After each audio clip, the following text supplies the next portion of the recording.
A forest without leaves, no flowers, only stakes or thousands of them, driven into the earth like the fingers of the dead reaching to the sky.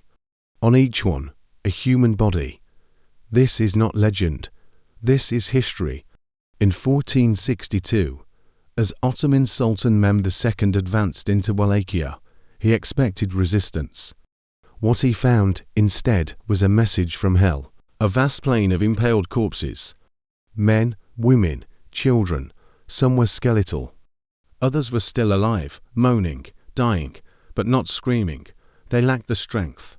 In the center, Ottoman prisoners he impaled on higher, straighter stakes, their eyes frozen in eternal screams. "By God, this is a curse," a commander whispered. "No," Mehmed replied. "This is a message," and the author of that message, Vlad III, Prince of Wallachia, known to history as Vlad the Impaler, he wasn't mad. He was strategic and terrifyingly sane. Vlad didn't kill for pleasure. He killed to send a message. When he couldn't defeat an empire on the battlefield, he weaponized terror. Impalement was not random. Stakes were arranged for maximum psychological impact, staggered heights, different poses. Entire families skewered together, some victims impaled upside down, others pierced slowly, deliberately avoiding vital organs. Executioners used thick, greased stakes, inserted through the anus or vagina. Done correctly, the victim could live up to 3 days, conscious, impaled, slowly dying. Vlad's cruelty didn't spare his own people.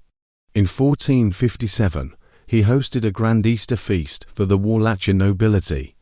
During dinner, he asked, "How many princes have you served?" Some said 3, others 5. One old man said 15. Vlad smiled.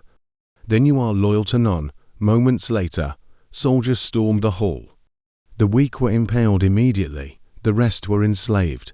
No one was safe, not nobles, not peasants, not children. Because fear was not a byproduct of Vlad's rule. It was the rule.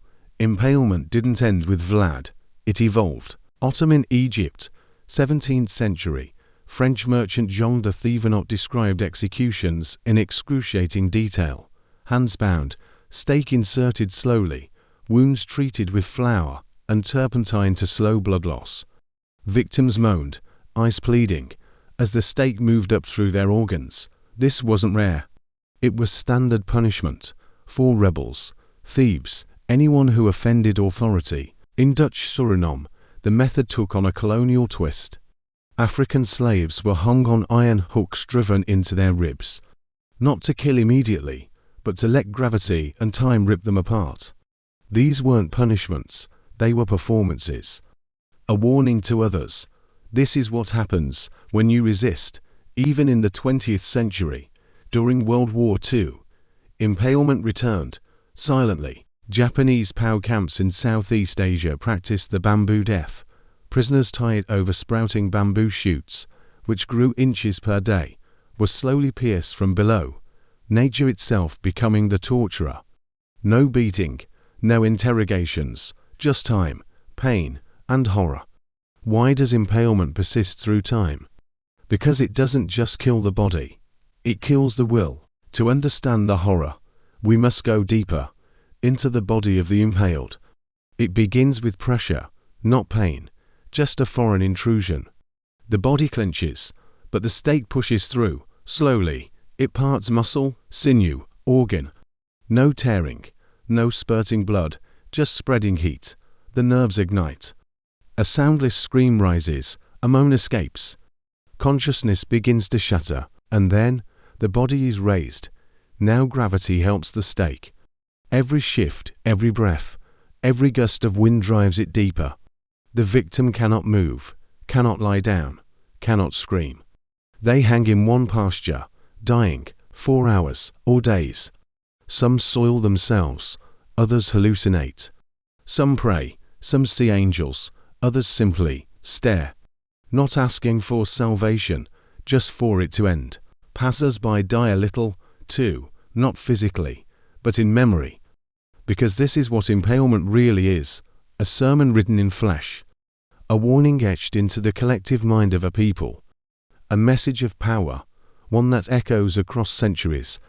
Today, impalement is gone from our legal systems, but its legacy remains in books, in stories, in films, in fear. It lives on in how power functions, because the stake was never just about killing. It was about control, and control never dies.